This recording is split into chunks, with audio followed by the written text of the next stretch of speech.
I know is this violates every canon of respectable broadcasting. How are you? Hey, who wants to help me get this recorder out of here? I need some muscle over here.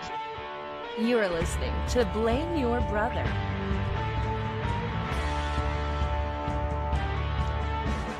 Hello, hello, hello. Welcome back, everyone. It has been a crazy week, and we're going to try to just avoid all the nonsense as much as possible and have a good time doing it and try to talk some pop culture and all that. But we have a special guest tonight on the program. She's going to be joining us in just a bit. It's Leslie Streeter. She has this amazing book out called Black Widow. I read it, John. It did everything a book needs to do. It made you cry, it made you laugh, it made you think, and she's also a Baltimore person. So John, he's repping right. The Baltimore hat tonight. I am representing another Local 615 shirt.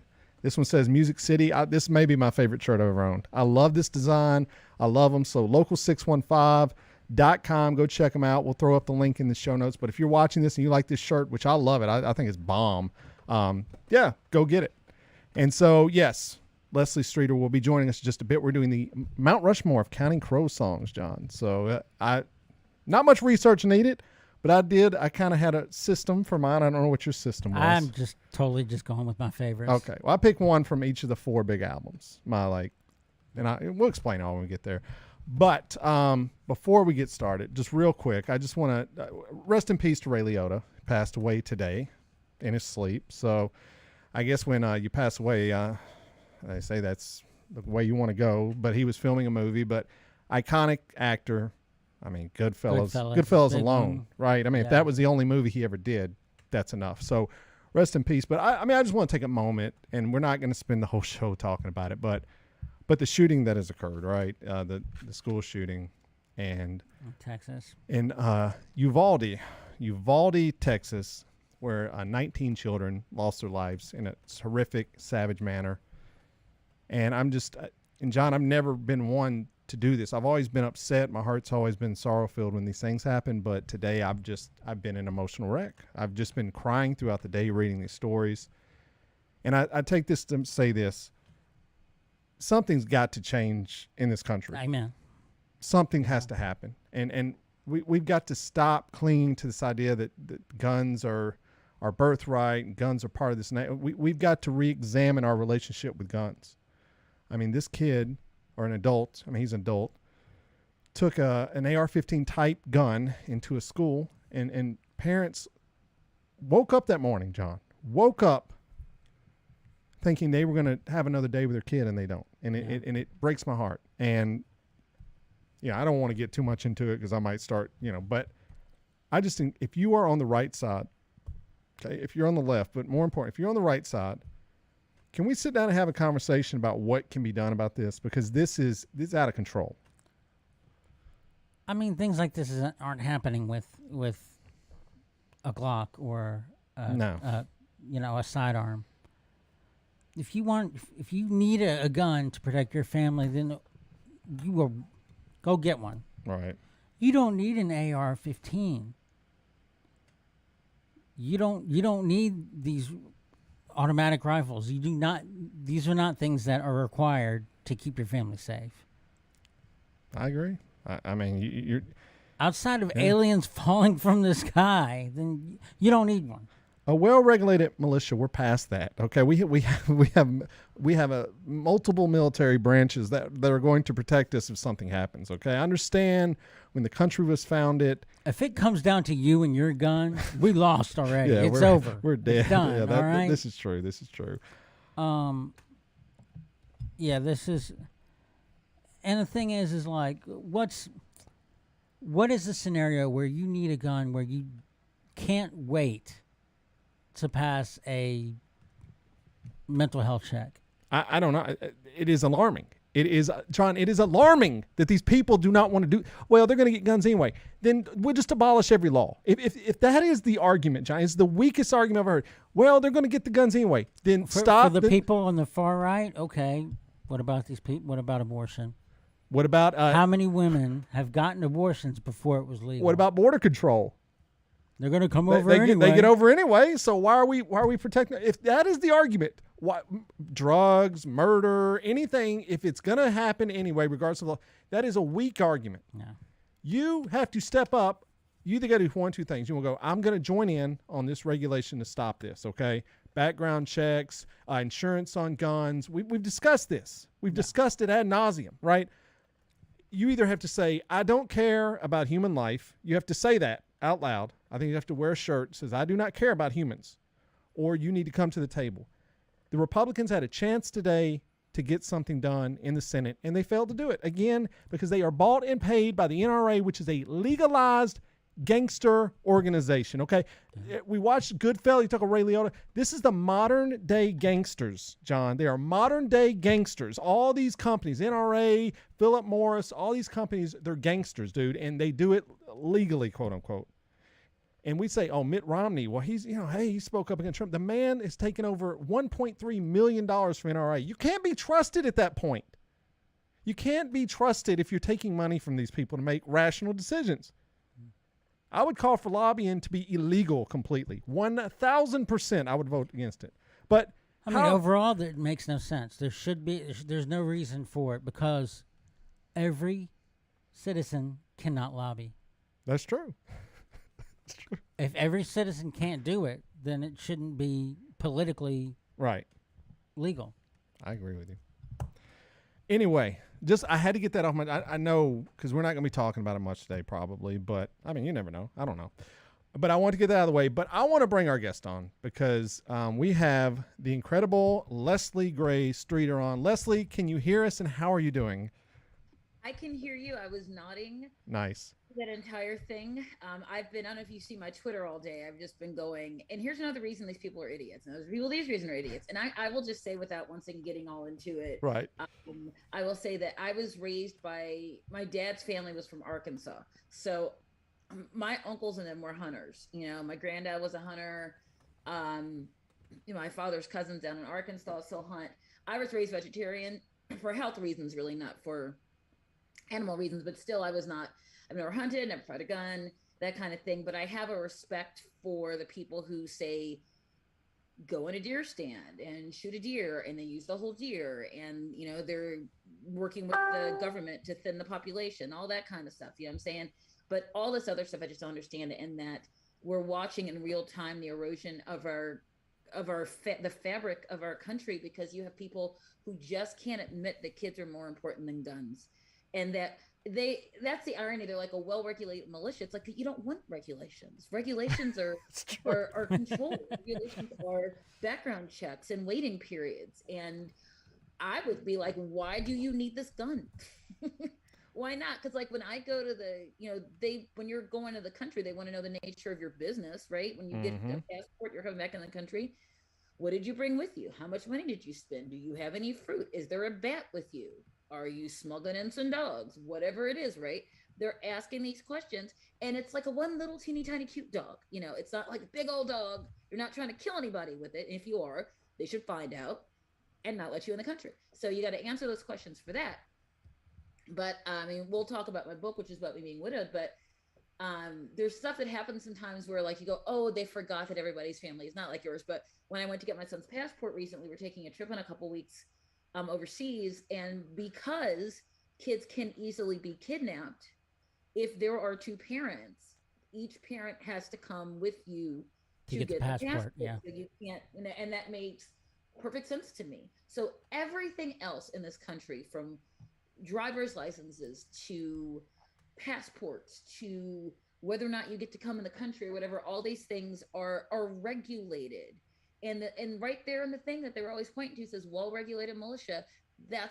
We want to well-regulate it, y'all. Y'all mentioned it, and nobody wants to know. It's like, what? What do words mean? Words mean nothing. So anyway, that's all I got to say about that. I love that. I've never thought of that before. You've given me. I have a TikTok account. It's just political banter. It's just attacking the hypocrisy of what the modern day Republicans become. And I've never heard that argument before, and I'm going to take that and kind of run with it. So I like that. That's why it's good to get around other people with other ideas. Well, yes. So, but yes, we are here to talk about, we're talking about you. We want to get your history. But first off, the book, Black Widow, if people don't know, can you just give a synopsis of what the book's about and how you wrote it and But you'll know what an elevator pitch is. Yes. So when I was asked the elevator pitch for my book, and I said it's like the year of magical thinking, but funnier and with Black people. And there you go. There you go. It's about the first year of my widowhood. My husband Scott died in 2015, 7 years ago, which makes no sense, of a heart attack very suddenly. And the book was written in real time, basically, as I was going through the first year of losing him, and also finalizing the adoption of our son, who had been living with us as a foster child. He's a relative of mine who had been with us since he was 6 months old. So we were doing that. My mother moved in from Arkansas, and we were like, okay, we're instantly. My family dynamic changed in like 20 minutes. It was like that, and I was 44 when I lost him. I'm 51 now, so getting up there.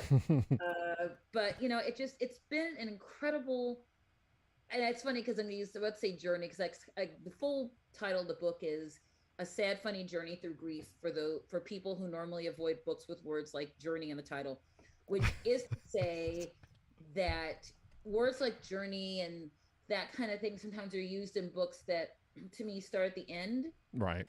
Which is where, by the way, call back to the first subject, people want to start at the end. They don't want to talk about the ugliness and the messiness in the middle. They want to go, and now there's thoughts and prayers, and now you're healed, and now we as a sober nation have learned that we've learned nothing.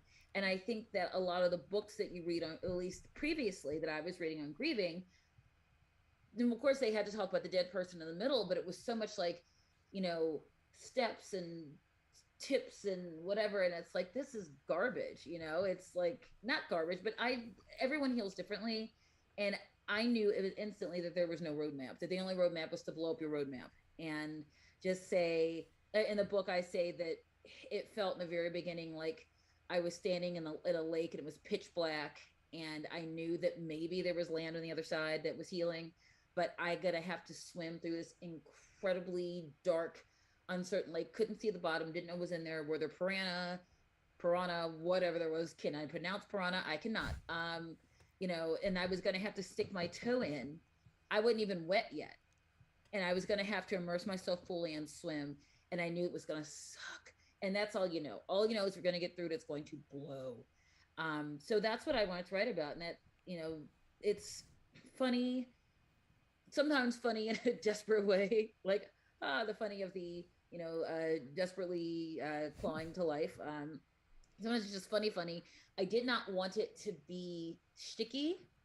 I didn't want to be like, oh, I'm a cool widow, I'm not like other widows. I didn't want to be like slapstick Lucy, banana peel into the casket, Tyler Perry kind of thing.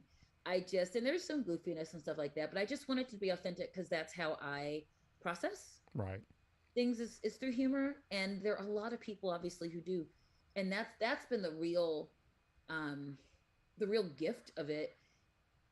And gift sounds like journey. It's like lifetime Hallmark, but it really has been a gift because so many people, like just this week, a couple that I used to hang out with in Florida, nicest people, husband died of a very quick cancer, and I had just an opportunity to chat a couple times on Facebook with his widow, who is the nicest person in the world, and she's like, this is really terrible, isn't it? I was like, yeah, I'm not, and I didn't lie to her and go, you can do it. I hope she can.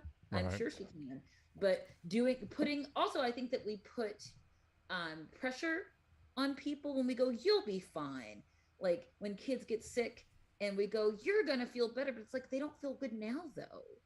Right now, it's like, it's okay to like sit with the pain of it. That's part of the problem where our country's where we are. We can't sit with the truth of racism. We can't sit with the truth of gun violence. We can't sit with the truth of poverty and what happens to women who don't have access to affordable health care. We can't sit with what happens when we reject immigrants based on where they're from and how they came. And we don't want to talk about the kids. We don't want to talk about, when those kids go missing and somehow wind up adopted someplace. How does that keep happening? We don't want to talk about any of this stuff. And that's not political. That's the worst problem we had in this country, is that we not we, but whoever makes the rules decided that anything that was other than the status quo was political. And we use that to mean a thing that's not about me that I don't want to talk about. Mm-hmm. And grief is very much that way, because when you talk about, for instance, look at this with the terrible thing those families are going through right now. And look at the terrible thing that we've already forgotten about Buffalo. Well, I haven't. I'm tweeting every day about it until I die. So what those families are going through, and we want to get straight to the forgiveness, and we want to get straight to the understanding. How did this happen? How did this happen means that you're trying to solve a question without saying what could have happened to prevent it. Yeah. You know, because you can be crazy all you want, right? But if there's someone to stop you, your why doesn't matter because you didn't do it. So I don't know. It's a whole thing. Like I said, going back to the book, I think that grief is something everyone's going to have to deal with. Unfortunately, everyone in life who loves someone is going to lose them. Maybe they won't be widowed, but they'll lose a parent or a sibling, and God forbid, a child or whatever. And we don't talk about these things, much like Bruno. We don't talk about these things because they're hard, because, as my friend Nora McInerney says, people don't want you to get their sad on them. It's like, if I talk to you, then something bad will happen to me, or I'll be jinxed, or, you know, it's like it's contagious somehow. And it's so stupid, because death happens when it happens, grief happens when it happens. But we better start having these conversations. If we're going to keep letting kids die and be in mourning every 3 days over a new tragedy, we better darn well start talking about grief, right, and how to deal with it, or we're never going to survive. Yeah. And one of the things you said in the book, which I really, because I lost my mother in March of 2021, cancer, just really quick within a couple of months. And that was like, you know, that was my first big loss ever. And John had lost his mother years ago to cancer as well. And so so he understood what I was going through. And then I lost my grandmother 6 months after that, and I lost my grandfather 6 months after that. And it was just, you know, there's not a book, you know, people don't, like you say, they don't talk about grief. They don't say, hey, this is what you're going through. But something you said in the book, I'm kind of paraphrasing, but you said that they say grief affects your heart, but it also affects your brain as well. And I thought that was like just so eye-opening when I was reading the book. I was like, yeah, 100% it does. Like you just don't think the same after that, you know. Yeah. Absolutely. And I'll say I had COVID about a little over a month ago, and they talk about the fog, and that's true, right? Completely true. I also am, you know, in my early 50s, and I don't know if you guys will shrink if I say this word, but, you know, menopause and all that stuff, and then adding grief to it, and your brain is just like, I don't know anything. I'll just be over here till you figure out what we're doing. And so it comes at weird times. And so part of the conversation that I had with a lot of people during, although we're still in COVID, we're still in a pandemic, folks. Part of the issue that people had in the middle of it was trying to say, this world tells you that if you just figure out what's wrong with you, there's a solution for it. Is this your problem? Read this book. Is this your problem? Do this mantra, do this yoga, do this thing. And the problem, and those things are very helpful. I'm a very bad yogi. I'm a very slow runner. I do all that stuff. I'm creaky as hell, you know, but I do all that stuff. But I also know that if I'm trying too hard to fix a problem, I'm ignoring maybe what the real problem is. So one of the things that I ran into during the thick of COVID in like middle of 2020, beginning of 2021, was that people did not know everything. They're so unused to being in the state of grief, whether it's they lost someone, or they're grieving their job, or the way they used to live, or travel, or autonomy, or whatever it is. And so they didn't know what it felt like. They didn't know what this was. So they're trying to put a name to it so they can kill it, you know? And it's like, you've got to sit with your feelings. The sitting with it is the worst part. It is the worst part. Y'all know that. Yeah. You know, having to just say, I am sad today. And today I'm not going to, my doctor said to me once, my therapist said to me, Sarah, she said, for an hour, I want you to let yourself be sad and not try to do anything to actively stop being sad. And I was like, that is the dumbest shit I've ever heard. You try not to be sad. It's like, your sadness is there for a reason. Your sadness is part of the mourning of this person who's not coming back, in this life that you plan for him and for your son, and your son's loss that he can't articulate. At that point he was 2, and so just be sad today. And it's so hard to do that, but it's so much against human nature. I remember when I first found out that my mom had cancer, I was at work, and the guy I was working with was like, "Do you want to go home?" And I was like, "And do what? Sit at home and be sad? At least here I can get my mind off of it." And that's not what I needed to do. I mean, I needed to just kind of, face it. But I didn't want to do that. No, it's hard. I think that when it's in the book that the first couple days or so that I tried to go back to work a month after my husband died, I was useless. I was absolutely useless. I just sat there and cried. I made it through about 3 hours. And they're like, "Baby, just go." I'm going home now. And I needed a couple hours to go cry until I had to go get my son, because my mother hadn't come down yet. She'd come down for the funeral, gone back to Little Rock to pack, and then was coming back. So there was a lot happening. And I was still dealing with, and I don't know if you guys had to deal with any of the official business affairs of your parents, but the setting up the funeral and calling the insurance company and doing all that other garbage. So that stuff was busy work that was at least towards the business of the grief. I mean, when that stuff runs out, now you got to deal with your feelings. But I was busy doing a lot of going to the IRS to explain to them that Scott had died and that I needed to stop taking his money out of our joint account for his taxes.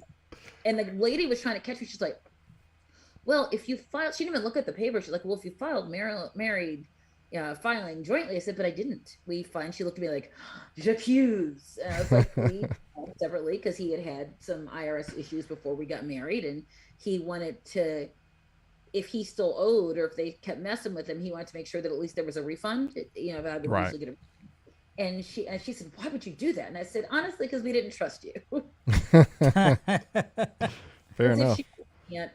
I'm sorry to hear that. It's like, but you're trying to screw me right now. That literally, I had gone to Little Rock, where my mom lived, about 2 weeks, I guess, after Scott died, and I spent like a week or so there. I put the baby in a plane and went up there, and I was looking at my bank account, and the money came out from my house. I said, "Oh, I forgot to call them."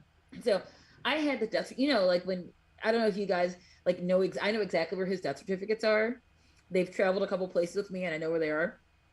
So I was like, "Oh, this is when those death certificates you paid for come in handy." So I called and I said, "Hey, listen, I'm in Little Rock, and I need to bring you his death certificate to prove that he's gone, so you stop taking money before the next month." And they go, "No, you have to go where you live.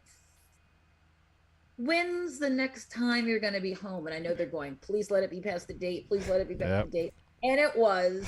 Now, it makes no sense. You're the IRS. You're everywhere. I don't understand. They're like, "Whoops, sorry, no, can do." And then it took me 3 tries before the 4th time I actually did it to go to the office. They were about to close, 80 people in line, literally couldn't do anything about it. Came in the morning, couldn't stay there, was really sad. Second time I just walked in and go, "I can't deal with this day." So when I dealt with that woman, all those people "Why are we listening to this?" It's because that stuff, at least it gave me something to be angry about. Yeah. It gave me something to do. And I think that when we talk about grief, we also have to acknowledge the beautiful healing power of anger. Yeah. Oh, definitely. Because your parents died, and it made no sense, right? No sense. And so it's not maybe healthy to hold on to your anger or to assign anger as if you're assigning blame to cancer, because you can't bunch cancer. I tried, you can't. So what do you do with that? You acknowledge that you feel it. Even if you then have to work on what to do with it, you've acknowledged that you feel it. You've acknowledged that you're depressed. You acknowledge that you drink too much, you eat too much, you watch too much Keanu Reeves movies. I did. Patrick Swayze as well. And although there is no too much with that, but I think that I just want to acknowledge the messiness in everything, and I don't want to celebrate it like a chaos agent. Like, there's a school of comedy that is not my comedy, that is the like I've never really gotten into like It's Always Sunny in Philadelphia. I understand why it's funny, but I can't take that kind of. I know you must love it or something. I do, yeah. Everything, but I can't take that kind of meme. I can't wrap myself in. It's brilliant, and Right. every one of those actors is someone I enjoy in something else. Every single one of them. But I can't live in that space. That space makes me uncomfortable. I know that part of what people love about it, if you like humor that makes you uncomfortable, and I think that's great because you've dealt with things that make you uncomfortable. I think it's really great. Like This Is Us is uncomfortable for me, but I deal with it. It's like it's everything. It's widowhood. It's racism. It's weight gain. It's weird siblings. It's all this crap. So that's a thing that people don't necessarily want to deal with because that's earnest. And It's Always Sunny or Rick and Morty or these other shows are ironic, right. or or Archer. And like I said, as a cover pop culture, I've covered pop culture in some way for 30 years. So I completely understand the draw of it. It's just, I'm uncomfortable enough. I don't want to be in that. I'm right. uncomfortable enough like the things that I write about and deal with. I want to watch Survivor and go, wow, that looks painful. I have no interest in that whatsoever. Why are you sleeping on the ground, dude? That's a weird show that's still on, but we got to talk about this. I'm glad you watched that because me and John watched it, and there is an ongoing discussion. I love the show. I love it. I think Jack is, he's just one of the greatest characters that's ever been on television. But here's where I'm going with this. My running theory is, I don't know how far they wrote the show out, but I feel the first 2 seasons, Jack was the greatest man that ever walked the face of the earth. You could almost say forget about any holy person, Jesus, Buddha, any of them. He was better than all those people. And I think it started making Rebecca look like a bad parent. And so season 3, is this when it was revealed that Jack Jack was an alcoholic? And I'm like, he's an alcoholic. He's literally never drinking in any scene except for 2 episodes. And they were in a bar. And I'm like, I don't know about that. That's my only problem with it is me and my wife watch together. We just look at each other all the time and go, remember, this guy's an alcoholic. Like, as he's watching his 3 kids nonstop. To me, well, I hate devil's advocate because why are you advocating for the devil? That's dumb. But I will say that an alternate view of that is that that's how we deal with people sometimes. I just wrote something on my Substack for the first time in months about that show and about the fact that one of the things that I think people really related to was that they weren't perfect. There are so many shows that want you to understand and try to explain because you have to like the person, everything they do. Jack, for instance, was incredibly wrong to Nikki, to his brother, and would not because of his upbringing and the rage that he felt, and because he believed that Nikki had hurt someone, had killed somebody, he would not listen to him and completely walked away from him, cut him out of his life, altered not only Nikki's life, he was depressed and guilty for the next 30 years, but his kids never even knew they had an uncle. Now, of course, it comes back around, and maybe that is to sort of save that sort of line of course relationship. But I liked it because it said you can really like a guy who can also be super flawed in another way. Like, for instance, did they sort of talk about the fact that and I've never been pregnant, but Rebecca was, and she lost one of her babies, which they didn't talk about enough. Right. And so Jack, in his brain, is thinking, hey, there's a 3rd baby.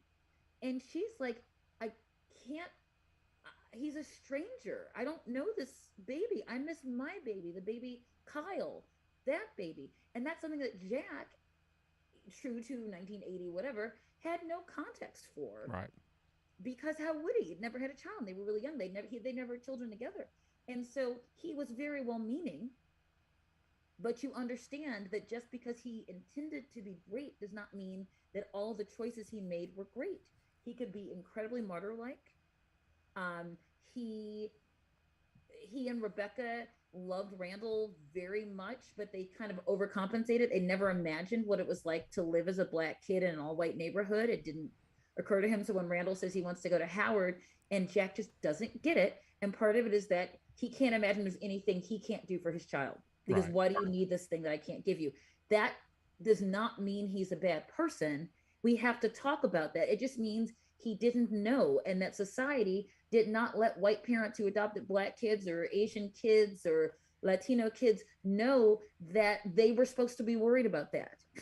Yeah, no, that's all a valid point. And it's funny just talking to someone else about the perspective. Yes, and the Nikki stuff did happen later seasons. I'm probably talking Jack of the first 2 seasons. You're right. You're absolutely right. You know. I'm wondering, like you are, if that was planned, if they meant to show you this perfect guy, and then it was planned to do that, or if they were like, uh-oh, right? Like, but. I mean, I don't know what your opinion. It did seem like they were backtracking. I would have to. Most people agree that Beth is, without a doubt, the best character on the show. Coolest person. I mean, she is.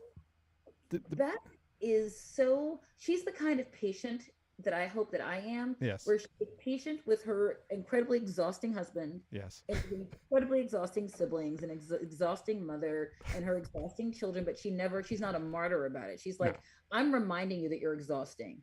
And I'm going to come with you to this thing. But I'm going to go, no, Randall, no, no.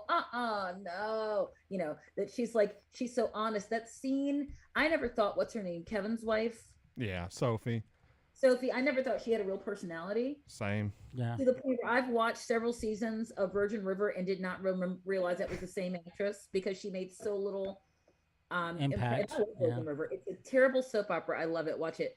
It never occurred to me it was the same actress, because she made no impression on me as Sophie. But that conversation that they had where they were imitating their husbands, mm-hmm.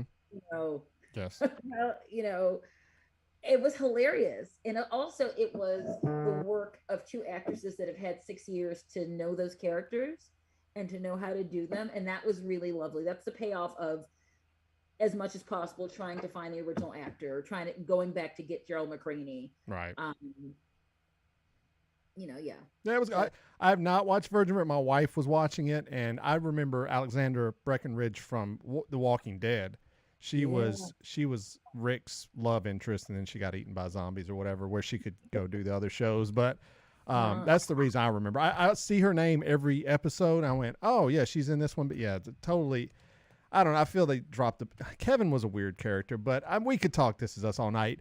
I do want to. I want to come back to, as you speak of the adoption, and to stress this to people, when your husband passed, you were in the middle of adopting a child. So if people want to say, hey, here's this you got to deal with, you know, the sudden passing of your loved one, and now you're going through this, just insanity. I mean, did at any point, and, you know, I've read the book, and so I kind of know, but at any point, did you just think, like, this isn't going to happen, or like, I can't?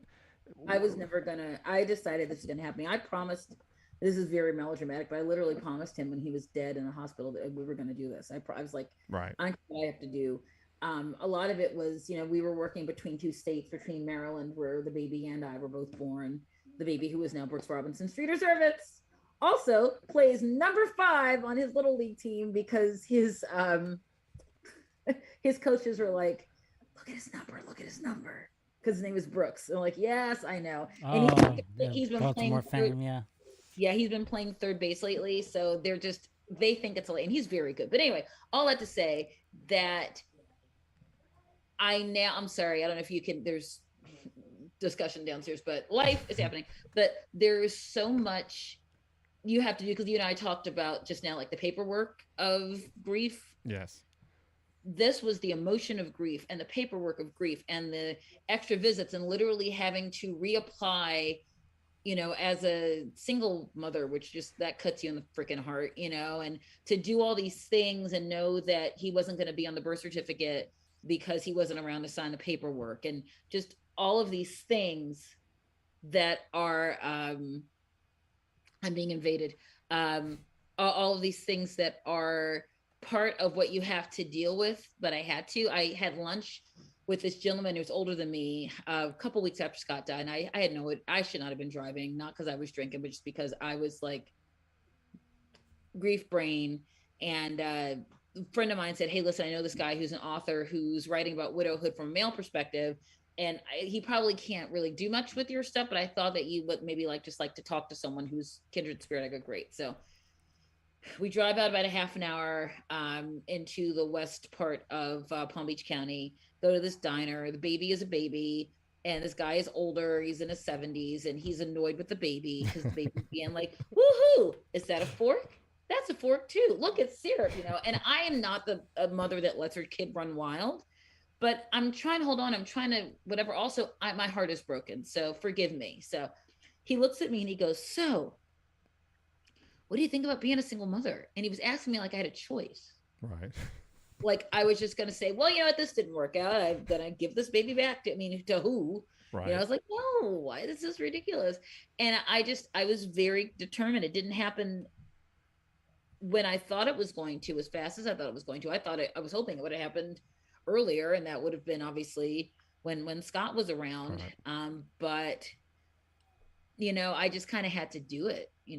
I was doing paperwork anyway, so right. Well, no, I mean, and you chronicle it very well, and just you go deep into your psyche. I mean, the fears of like, oh, if I go to court, was something going to happen because I'm just a single mother now.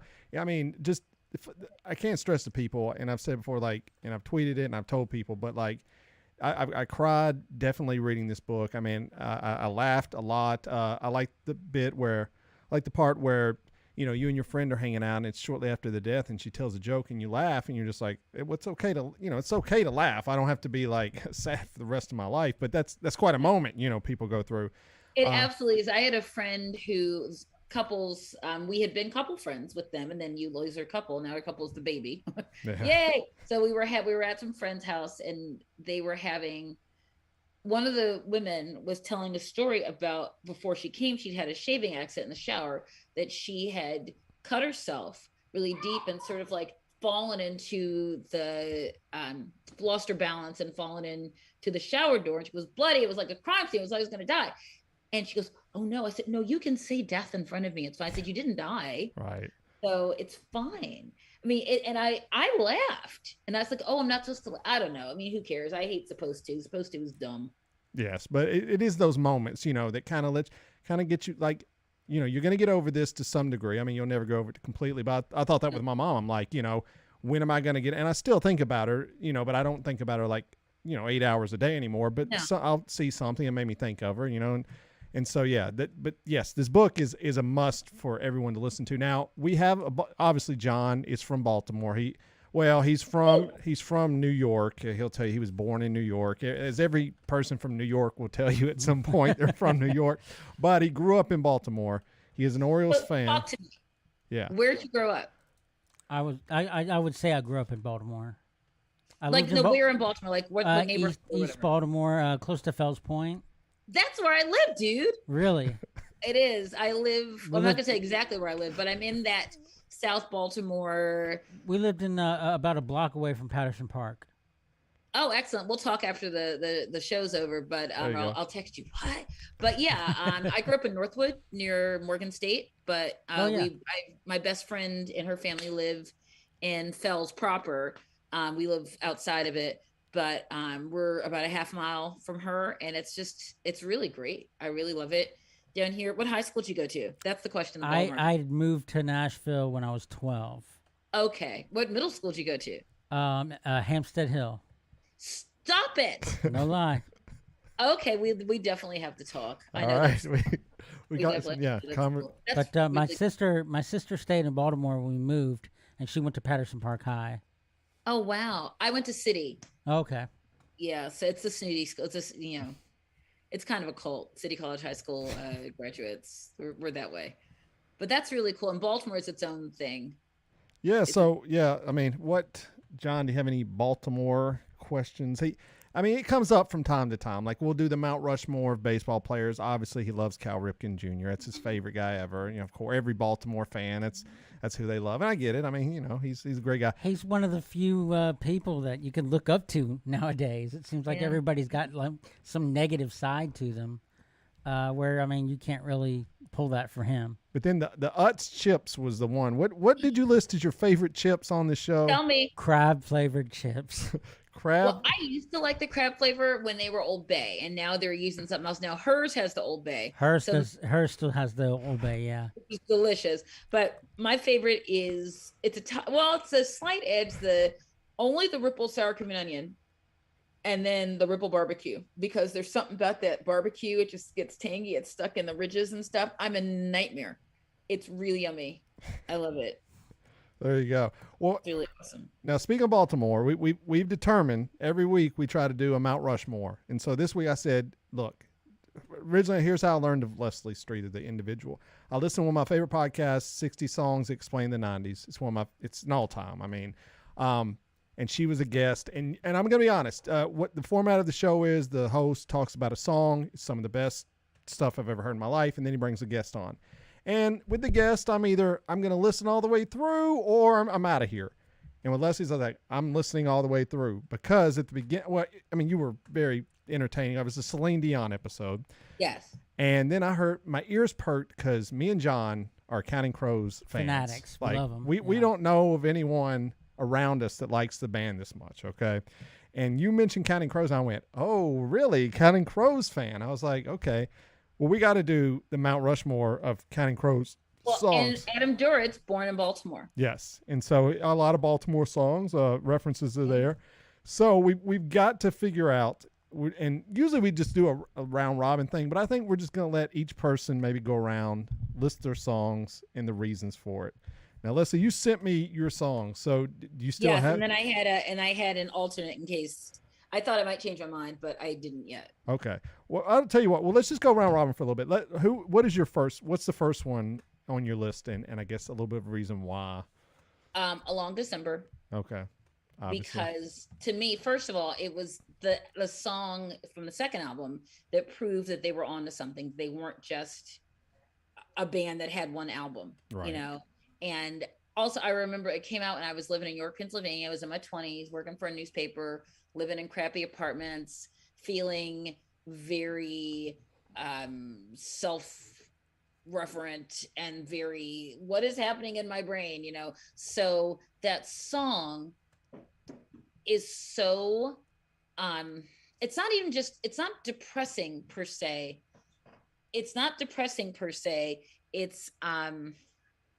It's so devoted to the gloom of it. Mm-hmm. It's so devoted to the smell of hospitals and winters, and he talks. Rob Privilla talks about in that episode when he's talking about the song "A Long December" about his friend who was in the hospital, and because people said, "Oh, it's about the car accident." That he dated. It's like no, it's about this experience of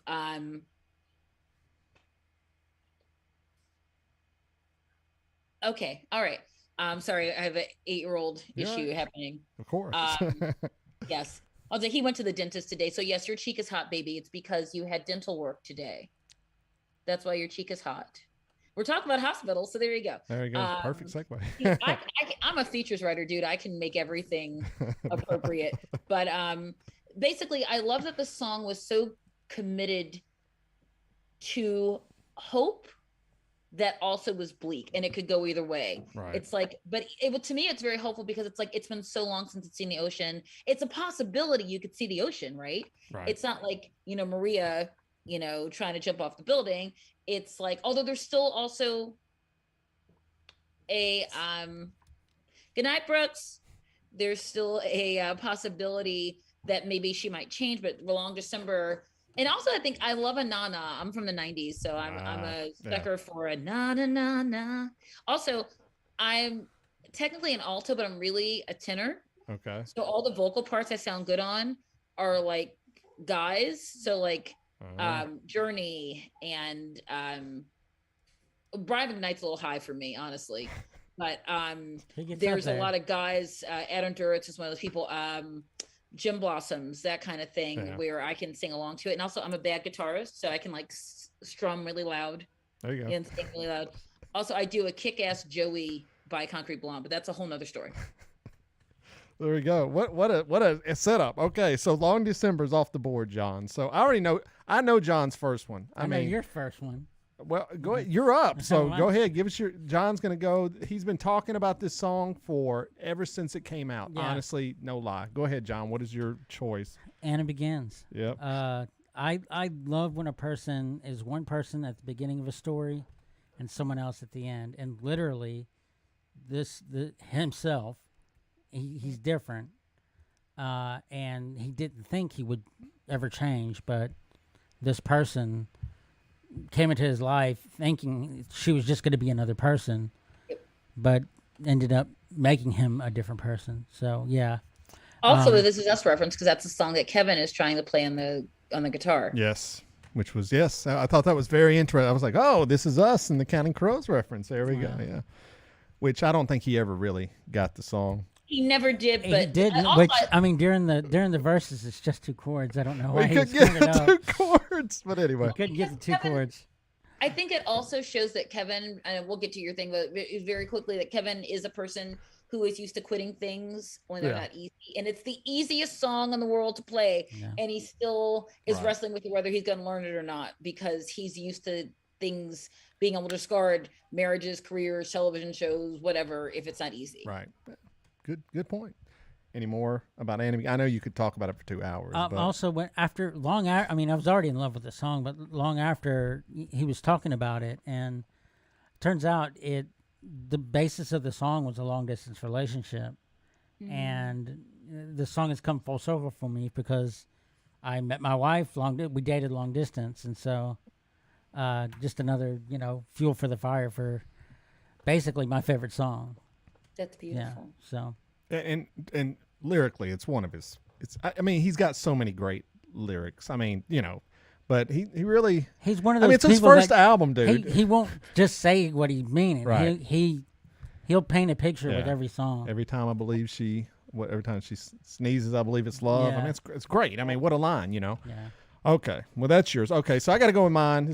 This is the one that hooked me on him. I remember seeing him on front of Rolling Stone. I went, "What is this?" But then I heard Mr. Jones off the first album. I'm picking a song from each album. That's my thing here.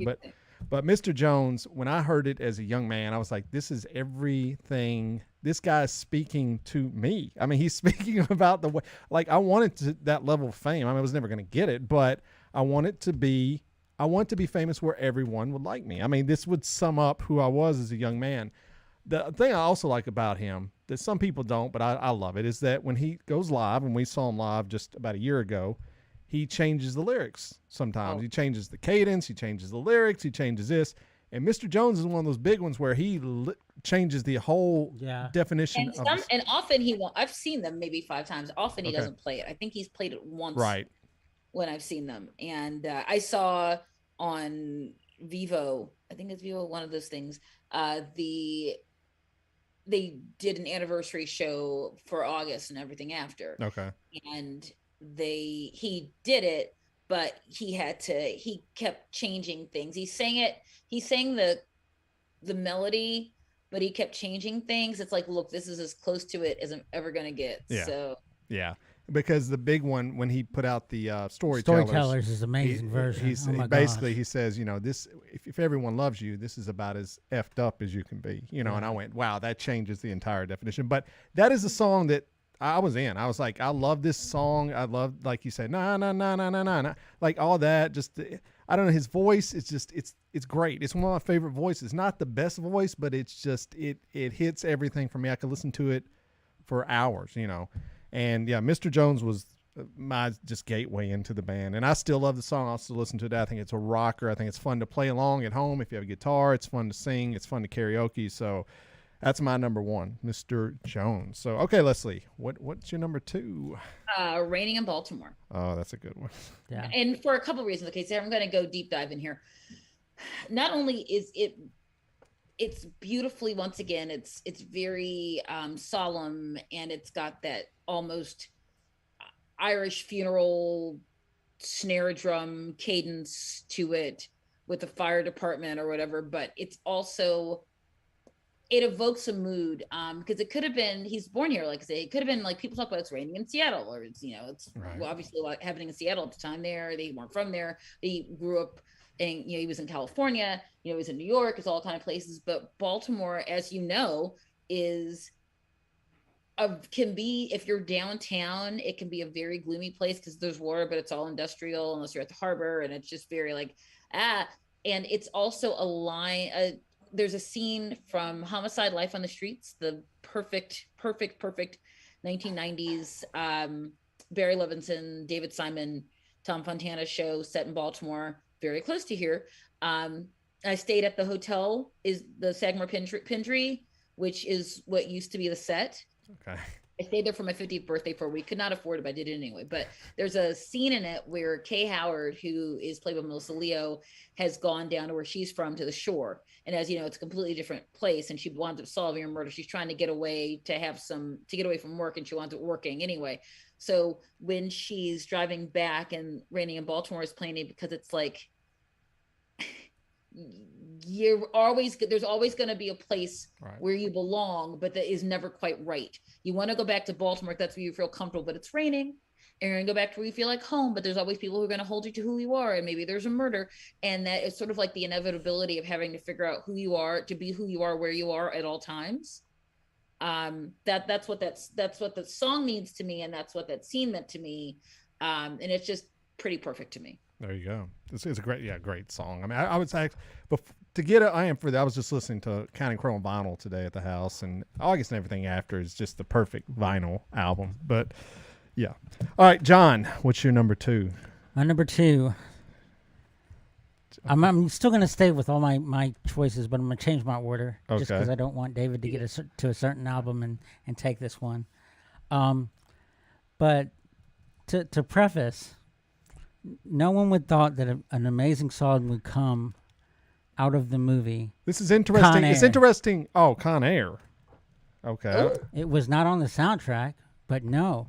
There's a certain actress that Mr. Durrett saw crying on the screen. Okay, I do have this, but kind of not. So go ahead. Mrs. Potter's Lullaby. I love this song so much.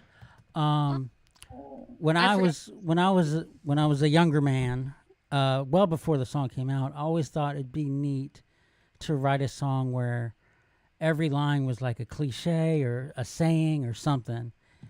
And Mr. Durrett's comes close to pulling it off, because there's a lot of cliche lines in it, but he makes them all work.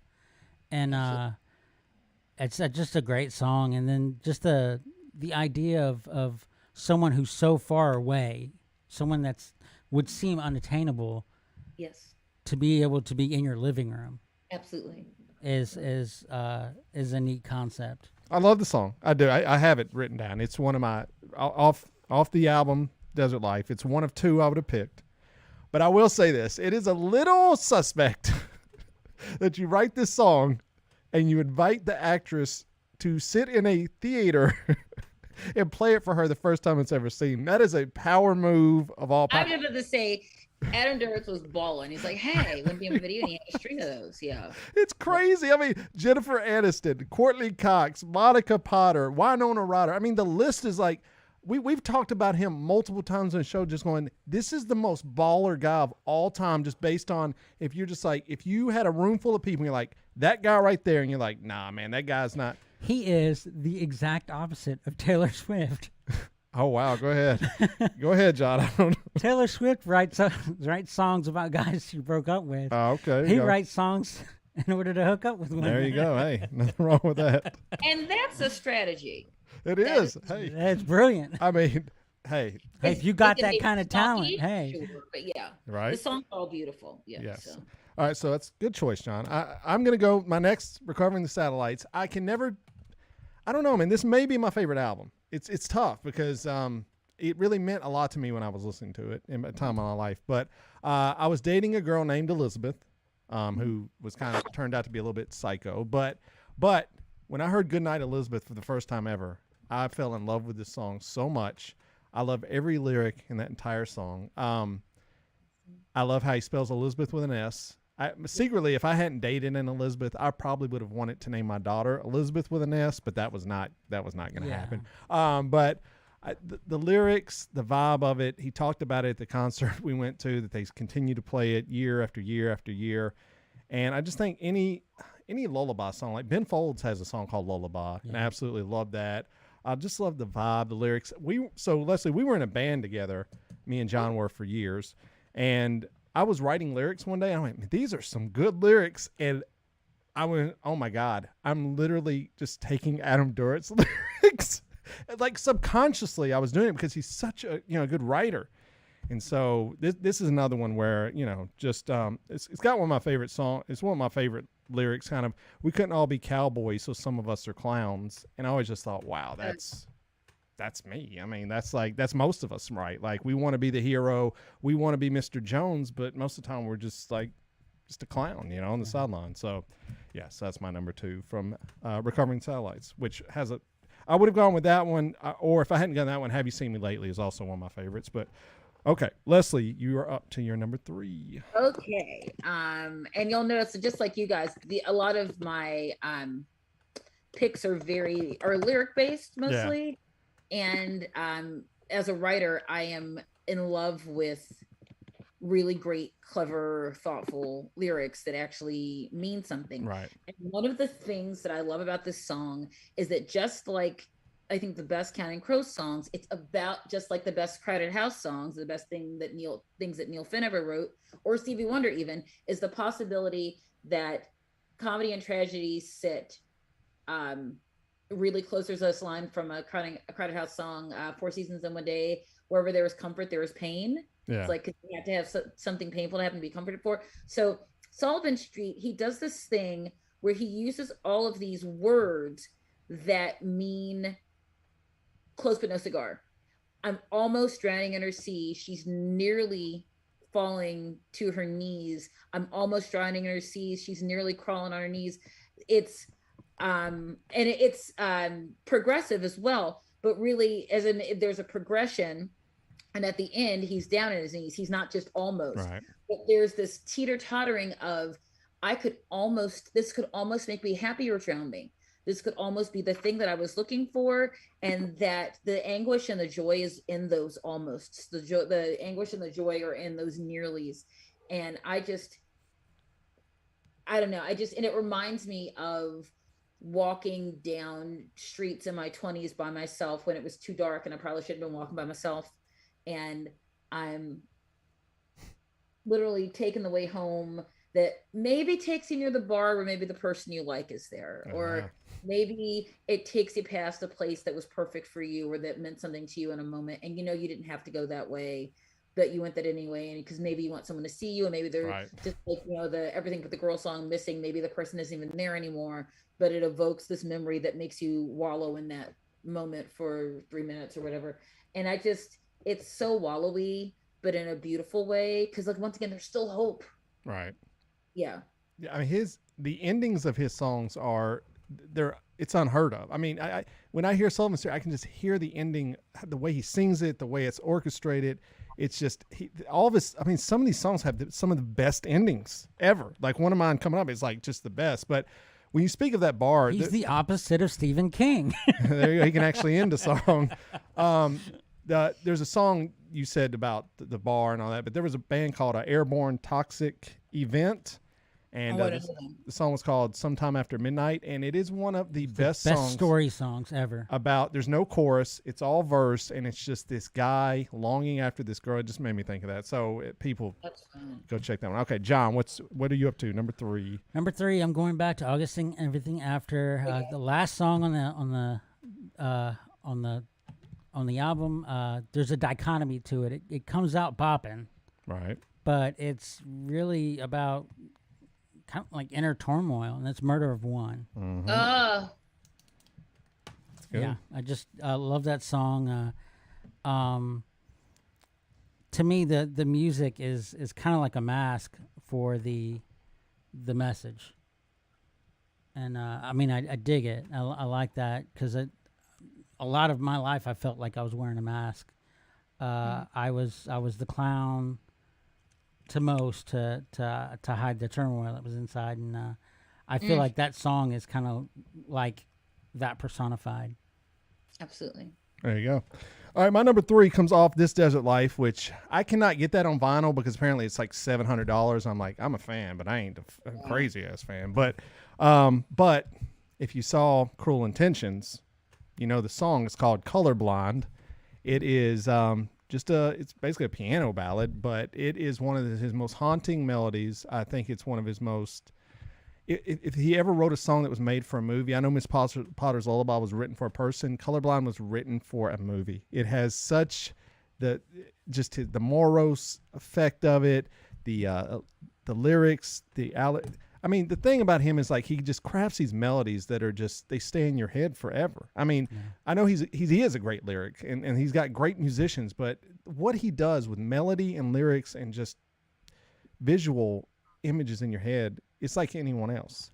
And if I couldn't get Miss Pollers off This Desert Life, which I've come to appreciate a lot, Colorblind, I will always listen to that every time. And if you've seen Cruel Intentions, it's very pivotal to the movie. It's a very pivotal part of the movie. So there you go, Colorblind. All right, Leslie, we're up to your last one. Okay, and I really kept coming back to Rain King, but I went with Omaha. You got to. Okay. Once again, it's this kind of song because it's almost jaunty for a Counting Crow song. Oh, yes. It's kind of light, but then you listen to it. And also, because we talked about Raining in Baltimore, a Long December, it's a very California song, supposed to look since it's in the ocean. And I said, ocean, Baltimore. And Raining in Baltimore, he has very strong sense of place. Sullivan Street, obviously in New York. Mm-hmm. And I've never been to Omaha, Nebraska. That's of the places he mentions, I've never been. I'm sure he mentioned more than these, but of the songs that I really love, I've never been to Omaha, but I understand it as a very flat place, a place where maybe if you're young, you kind of want to get out or find something else. But the song is about want to go back to it because the stuff that you didn't work.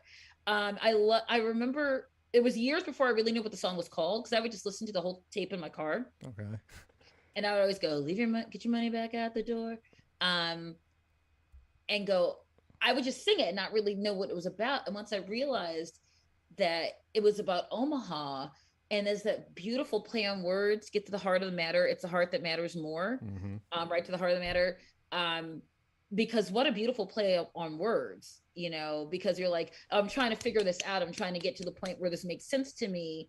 But what you believe, what you feel is the most important thing. That's the heart that matters more than any point you thought you were making, or any ambition you thought that you had, or any reason you had to stay away. So at the end, it's like Omaha, I'm coming home. There's so little like absolute hope. And, the song acknowledges that, it's not where you started out wanting to be, that you bought a ticket, you're like, whatever. It's like, you're going to go back.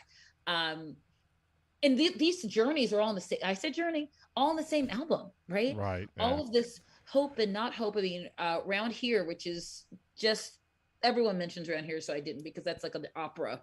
Right. It should be an opera. It'd be better than Rent. Come at me, people. I'm not disagreeing. I mean, I've never seen Rent, but I would agree with you on that. So thumbs down on the camera there. Yeah. All right. So yeah, I'm good. Good. Okay, John. Before we get to mine, I just got a question for you guys, and correct me if I'm wrong, but in August and everything after, does every song mention water in some way, shape, or form?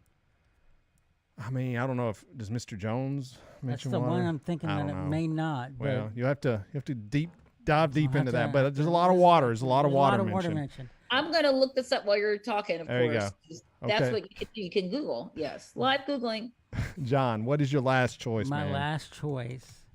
If you were to pick my song, I would leave. I would quit the podcast. I would literally quit the show if this happens. I'm not picking yours. Okay. I can almost guarantee it. Okay. Is it the Eggman? It is. Okay, Einstein on the Beach.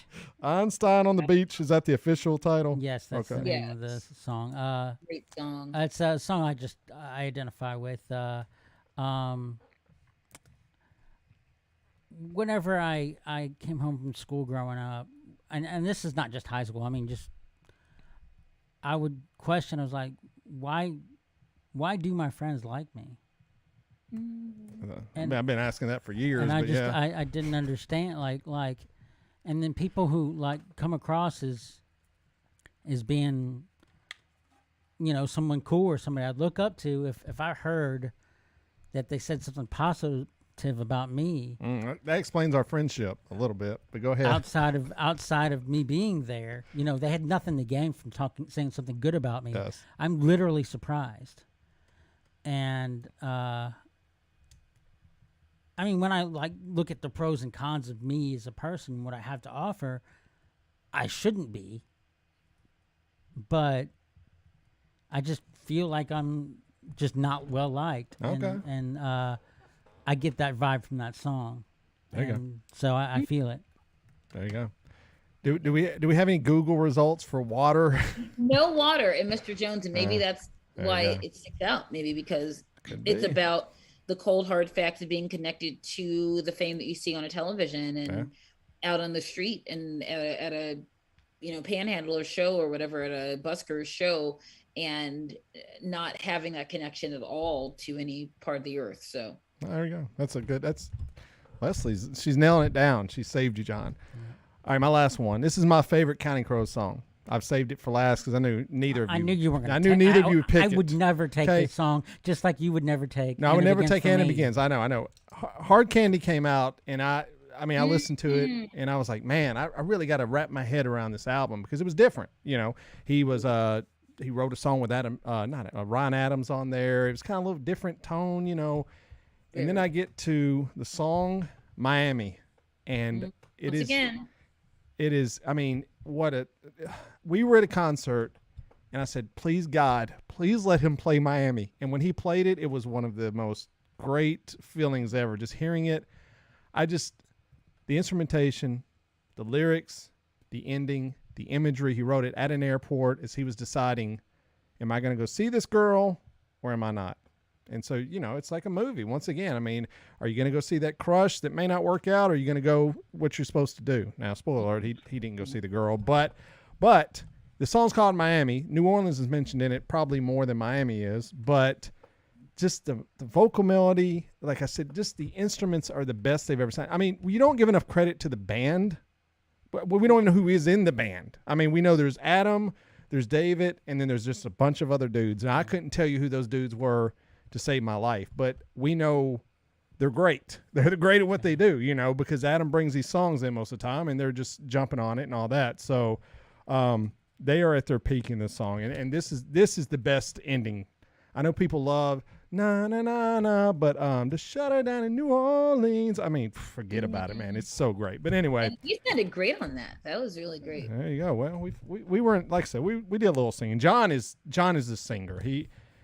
Do me, John, I know you can't do a lot of it because they'll charge you, but sing your favorite Counting Crows line to sing. Uh-oh, here we go. I just did mine, so now you're up. I got to think about that. John is the type, he will sing anywhere at any point. He doesn't care. We were at a coffee house one night, 75 people deep. He stood up on the table and sang to some girl, Edwin McCain or something, wasn't it? Oh, wow. Yeah, so he's a good singer. He says he's the third best singer in Nashville that's not signed. That's his quote, not mine. That's his. So come on, John, give us something. She's talking in her sleep. She's keeping me awake. And Hannah begins to toss and turn. And every word is nonsense, but I understand and oh, Lord. That's all I got. I'm not ready for that sort of thing. Come on, man. You got to finish off. He's beautiful. He's good. You want to hear mine? Sure, yes. Of course we do. Okay. And I don't know. I'll cut it short 'cause once again, I don't want people to figure out and try to charge us for singing. Oh, we'll be fine. She said it's only in my head. She said, I know it's only in my head. The girl in the car in the parking lot said, man, you should try to take a shot. Can't you see my walls are crumbling? But she looks up at the building, thinks she's thinking of jumping, says she's tired of life. She must be tired of something around here. She's always on my mind. I just have to do the round here part. That's good. You guys are good singers. That's great stuff. Well, obviously. There's something in the water in Baltimore, apparently. It must be. I should have been born there, I guess. All right, let me run through these real quick. Leslie had Long December, Raining in Baltimore, Sullivan Street, Omaha. John had Annie Begins, Miss Potter's Lullaby, Murder of One, Einstein on the Beach. I had Mr. Jones, Goodnight Elizabeth, Colorblind, and Miami. That is the Mount Rushmore. And I'm going to say, one of my favorite songs Miami's got to be it, but Up All Night on Hard Candy, it's right at the end. Oh, my God, dude. It's probably my second or third favorite song. And I know that this one is cheesy, once again, created for a movie, but Accidentally in Love is such It's great. a sweet song. It's because it's a love song. And also it's a love song that's about trying to get in your own way and not being able to because you fell in love. You tried to thwart it and you're like, maybe I'm in love. You know, it just, and the I'm in love, I'm in love, I'm in love, I'm in love is the most hopeful thing he ever sang. The note accidentally. It's funny you mentioned that because I think a lot of songwriters write the same song. Yeah, and it's a different song, but it's the same song. The spirit behind the song is the same. And Accidentally in Love is, you break down lyric for lyric, as Anna begins. Probably with a happier ending, though, right? With a happier ending. I'm sure, yes. Yeah, I mean, it's for Shrek, man. Yeah. Come on. You know, but Shrek has some sad songs, actually. Like, they have Hallelujah by Jeff Buckley. I was like, whoa, it's like hitting the kids hard here. But yes. Adam Duritz is great. We've talked about him all the time. So, okay, Leslie, we have talked to you about the Counting Crows. We've talked about your book. We could probably spend days talking about pop culture. So, I don't know, maybe come back on another day because you've been delightful. But before we let you go, go ahead and tell people just how they follow you on social media, get all your takes, how to get your book, how to get the book for sure. The book I would prefer you go to either your independent bookstore in your town. Most of them are open now. If they open back up, and I hope they survived. If not, find bookshop.org. That is an independent book site. You'll get it there. Amazon's good if you need to, but let's support some indies. You can find me on Twitter at Leslie Streeter. At Leslie Streeter. You can find me on Facebook at Leslie Gray Streeter. You can find me on Instagram at Leslie.Streeter, Leslie Gray Streeter. You can find me on my Substack at it's a Crowded House lyric. Who knows where that might lead. You can all find me at my website, which tells you what I'm up to, lesliegrayshooter.com. And you can find me launching very soon the Baltimore Banner, which is an independent nonprofit news site that has me and a bunch of other people, including Justin Fenton, formerly of the Baltimore Sun, who wrote We Own the City, that is currently an HBO show. Wow. It's got some really big heavy hitters in it from lots of different places. And we think it's going to be really cool. And we launch, I'm a columnist because, I like to talk a lot. And we launch in June. All right. Well, you don't have a reason, people, not to check all this stuff out. Leslie, thank you so much for hanging out with us tonight. It's just been a blast. Anytime we can talk to people like yourself, it's a joyous occasion. So go check out all of her stuff. You know where all of our stuff is. We're at bybpod.com, all the social media, blah, blah, blah. We do it every week. We can come back and do it again. So I guess with all that being said, John, is there anything else? Don't blame yourself when you can blame your brother.